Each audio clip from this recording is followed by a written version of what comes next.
So Donald Trump is once again throwing yet another Twitter tantrum this week as he has threatened to veto the military budget, essentially, if they don't include a provision in the bill repealing Section 230 protections for internet companies.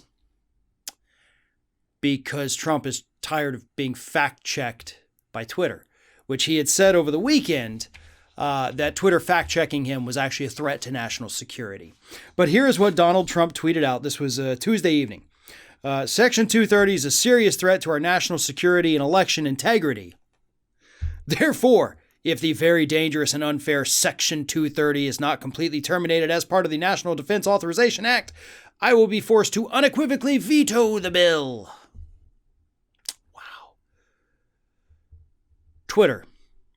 Twitter has pissed off the President of the United States so bad that he is willing to say, you don't get a military next year. Which, hey, look, we have the most over-bloated military on the planet. I have no problem with this. Like, if you do what you say you're going to do, fantastic. On the other side, I have no problem if you get rid of Section 230 protections. But you see, that actually wouldn't do what you think it would do. Like, just because you get rid of Section 230 doesn't mean that Twitter is going to stop fact-checking you. If anything, it's going to make the lives of conservatives hell, and that's what these idiots don't understand. So, whenever we need to explain something in a way that conservatives can understand it, we go to our good friend and pal, Mr. Sloth. All right, Mr. Sloth, you got it. Explain what Section 230 is. Well, Farron, Section 230 was put in place way back in the 1990s. Well, hold up now. You didn't have Twitter and Facebook and all this back in the 1990s, so how does 230 even apply to those?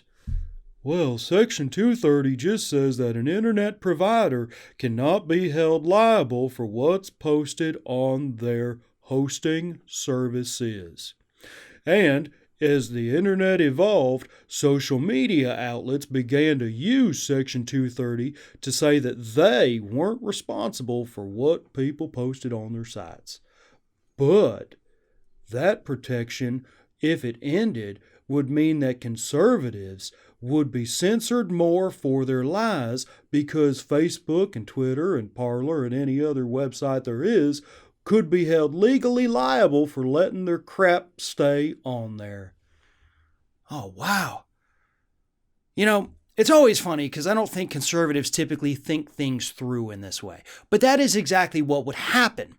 If you got rid of Section 230 protections and suddenly Twitter or Facebook or LinkedIn, if you're still there, they could be held accountable for what you post.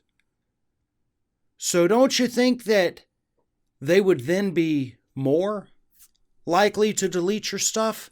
More likely to shadow ban people and censor people if it meant that, oh crap, Matt Gaetz just said something horrifying. We don't want to get sued. We're banning Matt Gaetz. We're banning Trump. We're banning Newsmax. We're banning Farron Cousins. Who cares?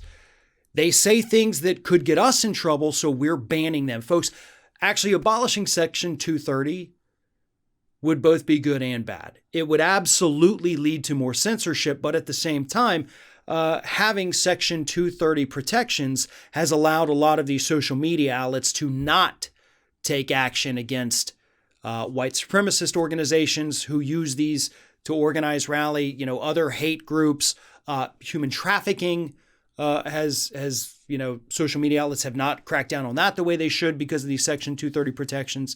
So it is a double-edged sword. It's something that could absolutely help the country, but it could also lead to massive censorship across the board. But Trump doesn't understand that. He thinks if we get rid of Section 230, suddenly he's going to be able to sue them. But that's not what it is. It doesn't mean you, the poster, gets more rights. It means them, the hoster, gets to take a little more control over what stays and what goes because they would now be legally liable for every bit of it. So way to go, President Moron. You're going to destroy your own military just because you don't understand what Section 230 actually does.